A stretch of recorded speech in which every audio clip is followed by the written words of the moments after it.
আসসালামু আলাইকুম। এখন আমি আপনাদের দেখাবো যারা ওয়ার্ডপ্রেসে এসভিজি ইমেজ সাপোর্ট করাতে পারতেছেন না, তো তাদের উদ্দেশ্য করে আমার এই ভিডিওটা।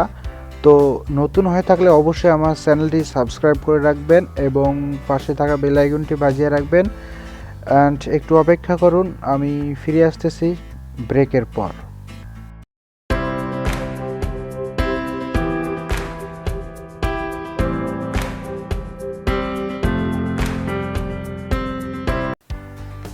ব্রেকের পর আবার ফিরে আসলাম। তো চলুন শুরু করা যাক।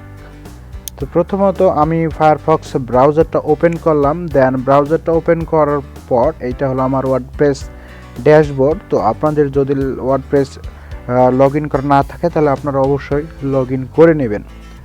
তো এখন আমি বাম সাইডে গেলাম। দেন বাম সাইডে যাওয়ার পর এখানে আমি আপলোড এসভিজিতে ক্লিক করলাম। দেন ক্লিক করার পর এখানে বাম সাইডে আবারও ক্লিক করলাম আপলোড ফাইলে। দেন আপলোড ফাইলে ক্লিক করার পর এখানে সিলেক্ট ফাইলের উপরে একটা ক্লিক করলাম। দেন ক্লিক করার পর আপনারা লোকেশনটা সিলেক্ট করবেন যে লোকেশনে আপনাদের ওই এসভিজি ইমেজগুলো আছে। তো আমি এই দুইটা এসভিজি ইমেজ কন্ট্রোল চাইপে ধরে সিলেক্ট করলাম দুইটাই। করার পর আমি ওপেনে ক্লিক করলাম। দেন ওপেনে ক্লিক করার পর একটু অপেক্ষা করুন। দেন এখানে আপনার ডান সাইডে দেখেন এখানে ইরর চলে এসেছে, তাহার মানে এখানে আপনার এসভিজি ইমেজটা নেয়নি। তো এটা কিভাবে আপনি মানে করবেন, মানে কি করলে এটা আপনার ওয়ার্ডপ্রেসে নিবে, তো চলেন সেটা এখন আমি আপনাদের দেখাবো।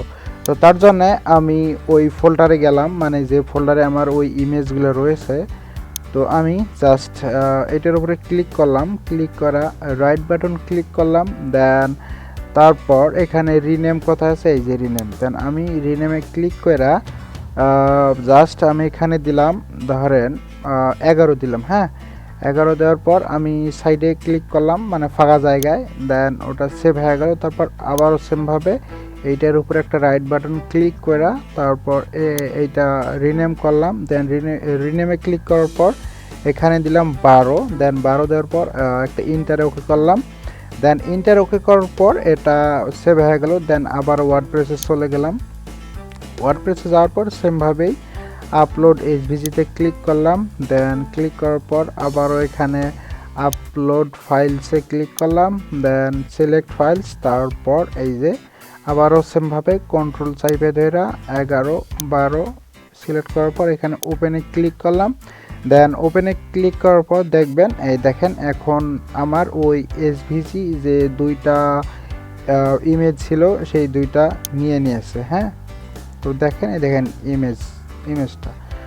তো আশা করি বুঝতে পারছেন যে কিভাবে আমি ওয়ার্ডপ্রেসে যে এসভিজি ইমেজটা সাপোর্ট করছিল না সেটাও শো করাইলাম জাস্ট রিনেমের মাধ্যমে। এখানে কোনো প্লাগইন লাগে নাই। তো ভিডিওটা দেখে যদি আপনাদের ভালো লাগে তাহলে অবশ্যই একটা লাইক কমেন্ট শেয়ার করবেন অ্যান্ড সাবস্ক্রাইব করতে ভুলবেন না। সবাই ভালো থাকবেন, সুস্থ থাকবেন। আল্লাহ হাফেজ।